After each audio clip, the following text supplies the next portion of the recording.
A war that has torn through over 3 years of bloodshed and destruction finds itself at the doorstep of diplomacy.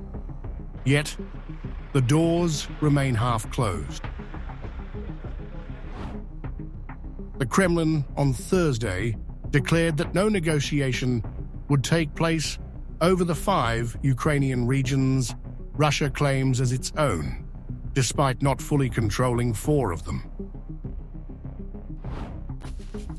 The territories which have become the subjects of the Russian Federation, which are inscribed in our country's constitution, are an inseparable part of our country.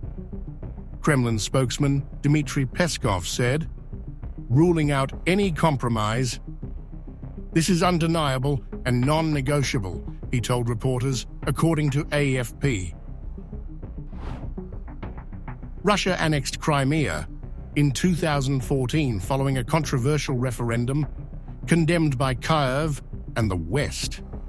In September 2022, Moscow declared the annexation of Donetsk, Luhansk, Zaporizhzhia, and Kherson, even as Ukrainian forces continued to resist.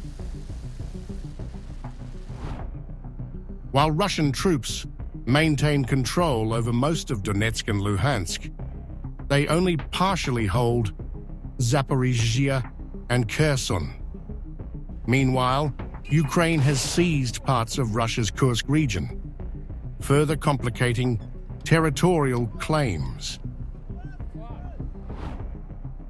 The latest battlefield shifts have only hardened negotiating positions. Ukrainian President Volodymyr Zelensky floated the idea of a potential exchange of territory with Moscow, an idea the Kremlin swiftly dismissed. Instead, Russian forces have pushed deeper into eastern Ukraine, reclaiming lost ground in Kursk.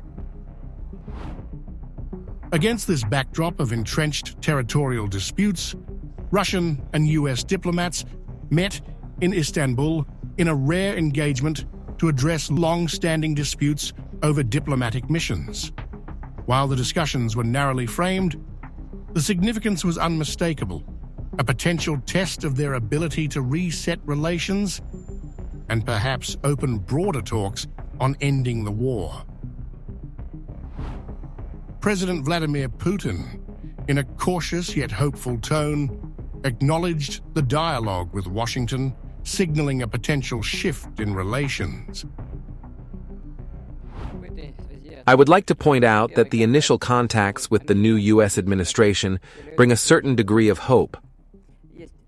There is a reciprocal willingness to work towards restoring interstate relations and gradually addressing the massive backlog of systemic and strategic issues in the global order. It was precisely these issues that, at one time, triggered the Ukrainian crisis and other regional conflicts. It is important that our current partners are demonstrating pragmatism, a realistic view of things, and are rejecting many stereotypes, so-called rules, and the messianic ideological clichés of their predecessors. However, Putin made clear that any resolution must be built on long-term security guarantees, ones that do not come at Russia's expense. This dialogue should lead to the creation of a system that truly ensures balance and mutual consideration of interests, a system of indivisible European and global security. Moreover, it must be built for the long term, where the security of some cannot be ensured at the expense or to the detriment of others, and certainly not at our expense, not at Russia's expense. Meanwhile, US President Donald Trump weighed in on the war's endgame, suggesting that Russia would need to make territorial concessions in negotiations, but making one thing clear: Kyiv can forget about NATO membership.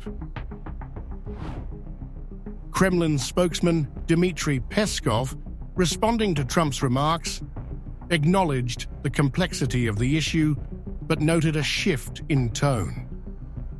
What we are seeing is that President Trump himself speaks and is ready to listen to others, he said on Thursday. No one expects solutions to come easily and quickly. The problem at hand is too complex and neglected. But with the two countries' political will, with a willingness to hear and listen to each other, I think we will be able to get through this working process.